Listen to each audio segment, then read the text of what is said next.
Senhor esteja convosco.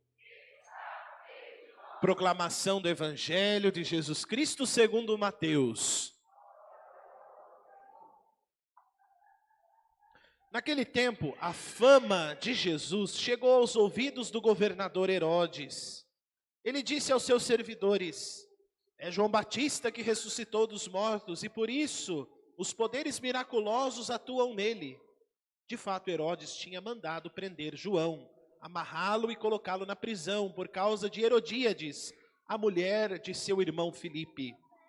Pois João tinha dito a Herodes: não te é permitido tê-la como esposa. Herodes queria matar João, mas tinha medo do povo, que o considerava como um profeta.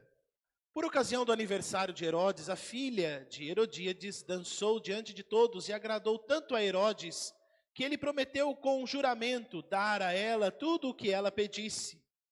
Instigada pela mãe, ela disse: dá-me aqui num prato a cabeça de João Batista. O rei ficou triste, mas por causa do juramento diante dos convidados, ordenou que atendessem o pedido dela e mandou cortar a cabeça de João no cárcere. Depois a cabeça foi trazida num prato, entregue à moça, e esta a levou para sua mãe. Os discípulos de João foram buscar o corpo e o enterraram, depois de contar tudo a Jesus. Palavra da salvação. Glória a vós, Senhor. Podemos assentar, gente? Nossa, mas que história hoje do Evangelho, né? A morte de João Batista, que coisa, não? Mas, meus irmãos e minhas irmãs, a morte de João Batista glorificou a Deus. É, padre, mas como é que é isso? Conta para nós essa história. Porque João Batista era um homem de Deus. João Batista era um homem que, em todas as suas atitudes, falava de Jesus para as pessoas. Falava daquele que viria para trazer a paz para o povo de Deus. Então, João, todos nós sabemos, ele era o que de Jesus? Parente de Jesus. Ele era filho de Isabel, que por sua vez era parente de Maria, de Nossa Senhora. Então, João, quando ele nasceu, uma coisa interessante aconteceu. Isabel e Zacarias, que eram os pais de João, eles eram muito tementes a Deus, mas eles eram de idade avançada. Só que eles tinham um grande sonho, ter um filho. E Zacarias era sacerdote no templo. Ele ajudava no templo, ele celebrava com o povo de Deus. E um dia ele rezando lá no templo, da mesma forma que o anjo Gabriel apareceu para Nossa Senhora, ele apareceu também para Zacarias e disse assim: olha, Zacarias, você e sua esposa Isabel são muito fiéis a Deus, são pessoas de reta intenção, são pessoas que praticam a lei de Deus com alegria. Portanto, Deus agora, Zacarias, vai abençoar você e Isabel, porque mesmo na velhice, vocês vão dar à luz um filho. Sabe o que Zacarias fez? Ele fez assim, ó, o senhor está de brincadeira comigo, né, anjo? Eu não acredito nisso não, porque, poxa vida, né, nós já somos de idade avançada. E aí o anjo vai dizer assim: porque você duvidou disso, você vai ficar mudo até o dia do nascimento do seu filho. E Zacarias saiu do templo mudinho da Silva, sem falar nada. Por quê? Porque ele duvidou de quem? De Deus. Lembram-se que para Deus nada é impossível. Muito bem. João nasceu. E todo mundo lá na casa de Isabel, aquelas vizinhas que moram do lado, quer saber da vida de todo mundo, né? Aquela conversa vai, conversa vem, né? Uma mulher idosa, grávida. Nossa, imagina, foi a fofoca da paróquia lá, naquela época, né? Foi a grande fofoca. Todo mundo foi lá ver Isabel, de idade avançada, dar à luz um filho. Estava todo mundo lá, as futriqueiras, estava todo mundo lá, né? E quando a criança nasceu, As vizinhas tudo, não, tem que chamar Zacarias, é tradição, tem que chamar o filho primogênito, tem que ter o nome do pai, Zacarias, Zacarias. E o Zacarias querendo falar, ninguém deixava ele falar, mas que jeito, estava mudo, né? Aí perceberam que o Zacarias queria falar. Aí deram uma tabuinha com um carvãozinho para ele escrever. E aí, o que Zacarias escreveu? Aquilo que Isabel estava querendo. Não, o nome dele é João, Não, mas tem que ser Zacarias. E aí ele escreveu lá, João é o seu nome. Naquela mesma hora, Zacarias voltou a falar. Ali, ele teve um choque de realidade, né? Ele percebeu, Zacarias, que aquilo que tudo estava acontecendo realmente era obra de Deus. Ele não tinha nada que duvidar, né? Então, o que Zacarias começou a dizer quando a sua voz voltou? Ele começou a fazer uma profecia a respeito de João.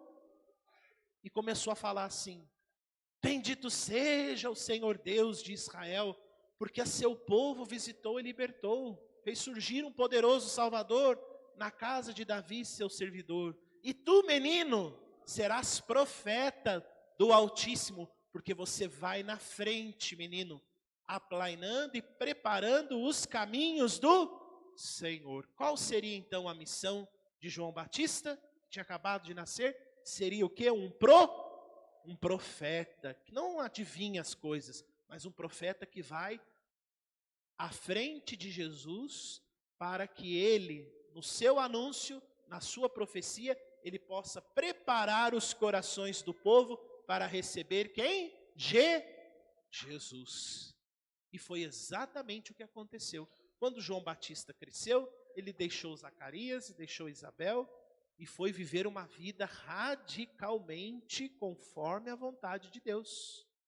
Ele foi se santificando, ele fazia jejum, penitência, vestia roupas simples, comia gafanhotos, mas não é esse gafanhoto que você está pensando, pelo amor de Deus, viu gente? João Batista não era assim não, viu? Gafanhoto era um frutozinho que tinha lá naquela época, comia gafanhotos, né? Tá pensando que já era gafanhoto, né? Viu? Olha lá, né? Mas vivendo e aprendendo, eu também achava que era gafanhoto. Aí quando eu fui ter aula de Sagrada Escritura, eu tive um professor que ele é padre e arqueólogo bíblico, ele morou em Jerusalém, ele estudava a Sagrada Escritura nos sítios arqueológicos lá da Terra Santa. E ele achou lá, né? Ele falava, gente, gafanhoto é um fruto que dá numa árvorezinha, que o povo comia, era um fruto comum, chama-se gafanhoto, né? E ele vivia uma vida de ascese. O que significa ascese? Uma vida realmente em busca da santidade, fazia penitência, vestia roupas simples, comia muito pouco, mas tudo isso era para ele se tornar o quê?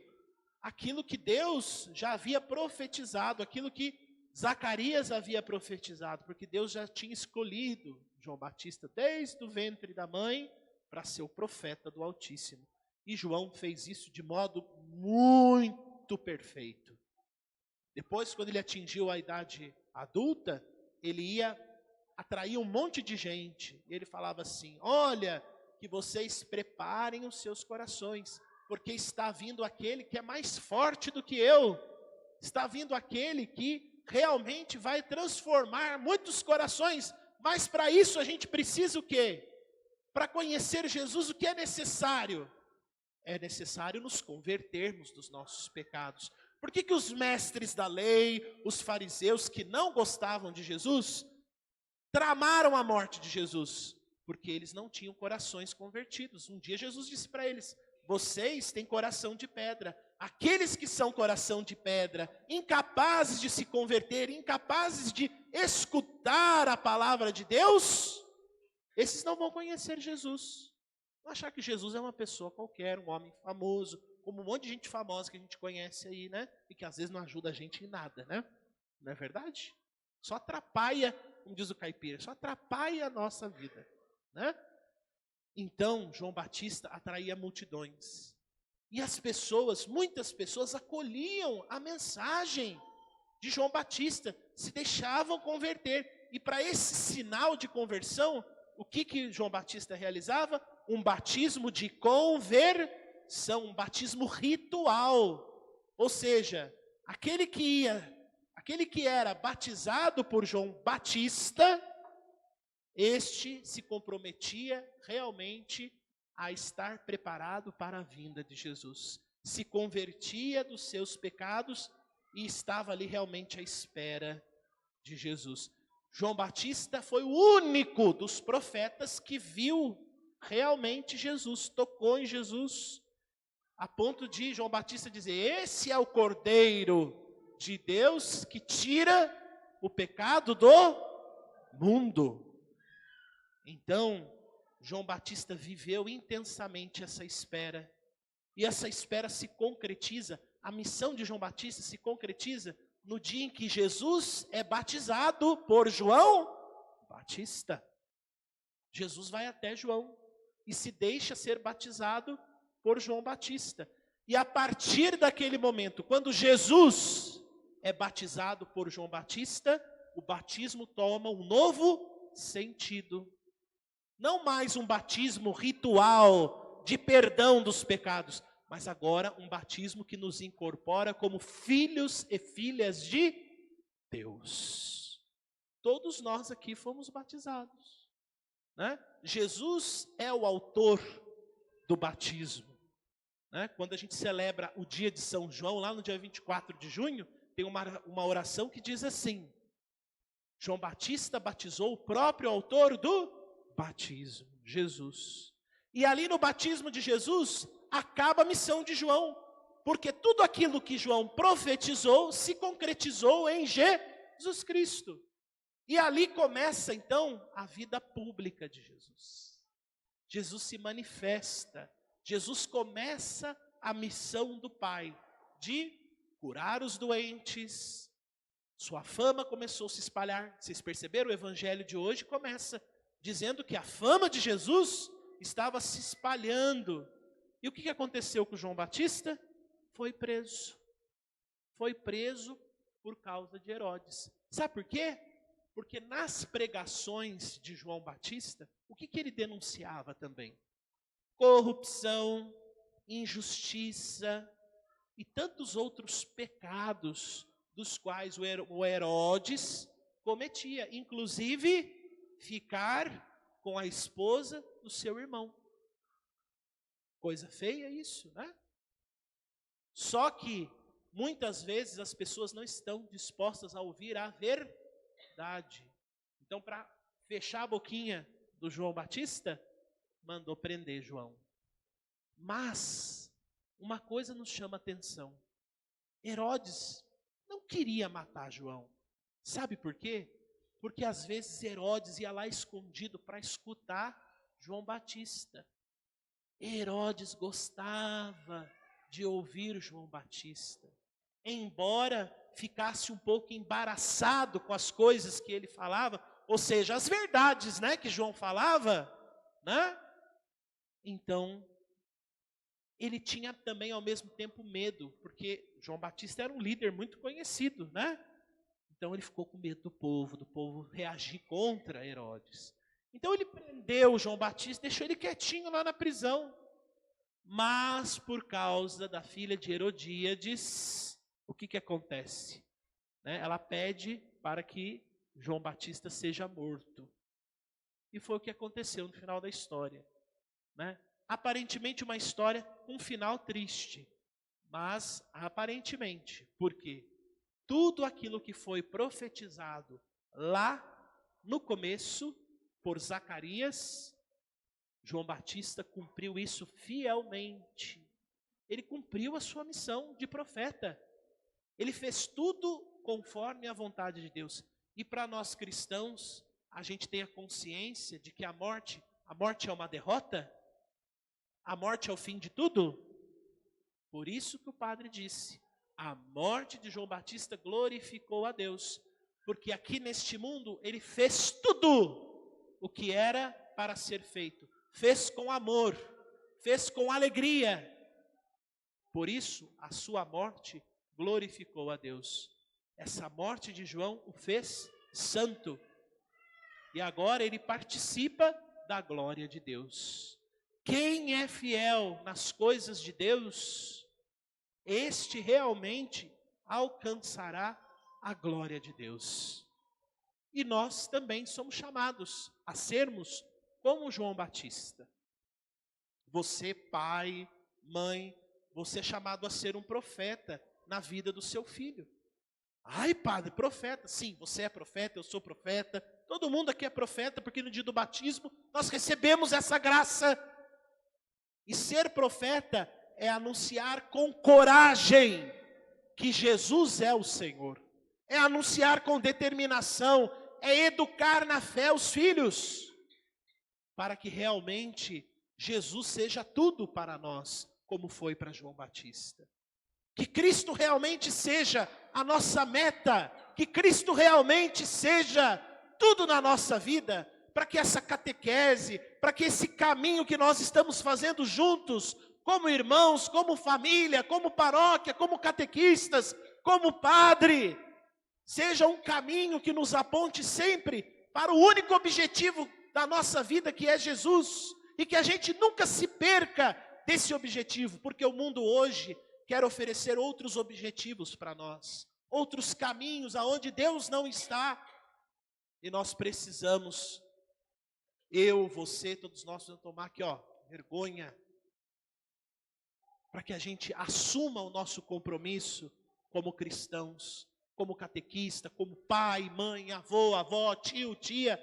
Nós também somos evangelizadores e catequistas, uns dos outros, para que a gente sempre possa no nosso proceder, nas nossas atitudes, no nosso falar, no nosso agir, que a gente possa ser como João Batista. Tudo para João era para Deus, e assim precisa ser para nós também. Então que hoje esse testemunho de João Batista possa nos iluminar, para que saindo daqui a gente possa ter o mesmo vigor, a mesma alegria, a mesma santidade para sermos profetas na vida do outro. Ser profeta é realmente anunciar Jesus a todos os povos, diante dos desafios que nos são propostos. Desafios a mim, que sou padre, a você, catequista. Não é fácil ser padre, não é fácil ser catequista, né? Mas se a gente faz por amor, a gente entende que nos desafios Deus está sempre conosco, né? Deus está sempre conosco, e ainda mais quando temos reta intenção e desejo de ensinar, de propagar a fé para os nossos irmãos e irmãs. Sigamos em frente, que esta nova etapa da catequese que se inicia hoje possa ser um tempo da graça para a nossa paróquia, e que a gente possa atrair, como fez João, atrair muitos a Cristo. Naquilo que ele dizia, é necessário que eu diminua e Cristo apareça em todos os sentidos. Então, façamos isso, que na nossa vida Cristo possa aparecer muito mais do que aquilo que nós fazemos. Que aquilo que nós fazemos possa realmente fazer com que Cristo seja amado, conhecido por todos. Essa é a nossa missão profética. Este é o nosso batismo que somos chamados a viver cotidianamente. Fazer da nossa vida um instrumento do reino de Deus. Louvado seja nosso Senhor Jesus Cristo.